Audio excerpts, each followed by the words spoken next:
19वीं शताब्दी के मध्य तक भारत में ब्रिटिश सरकार ने बहुत सारे सुधार किए हैं और उसमें सुधारों में सबसे प्रमुख था रेल डाक तार विभाग के बारे में।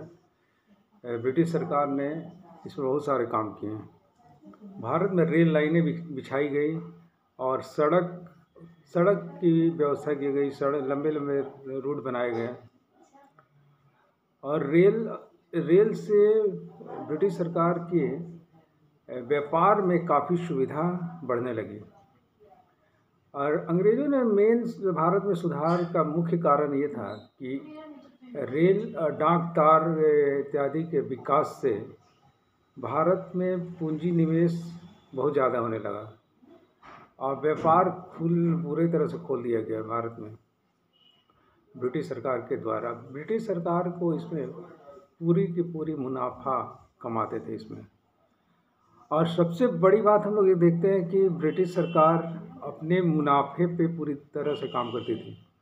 अब भारत में किसानों के जो दुर्दशा थी उस पर उन्होंने कोई सुधार नहीं किया। भारत में सिंचाई की व्यवस्था पर बहुत ज़्यादा ध्यान नहीं दिया गया और इस तरह हम लोग देखते हैं कि किसानों के जो भी प्रॉब्लम थी उसमें ब्रिटिश सरकार ने कोई काम नहीं किया और अनेक ऐसे नए नए कानून बनाए गए किसानों के खिलाफ, जिससे वो पूंजीपति और जमींदारों के चंगुल में फंस जाते थे और इसके कारण किसान अपनी भूमि जमींदारों के यहाँ गिरवी रख देते थे। इसके बाद किसान से जमींदार वर्ग इतने ज़्यादा टैक्स वसूल करती थी और इसके कारण जमींदार के वर्ग के लोग किसानों से भूमि ले लेते थे और किसान भूमिहीन हो जाते थे। और इसके कारण भारत में देखते हैं कि किसान मजदूर के रूप में तब्दील हो गए बाद में और अंग्रेज़ों ने इसका पूरा फ़ायदा उठाया।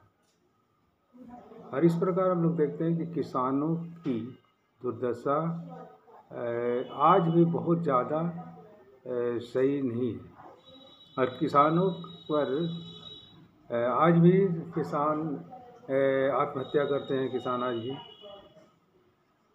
इस प्रकार आज हम लोग डिस्कशन कर रहे थे ब्रिटिश सरकार की तत्काल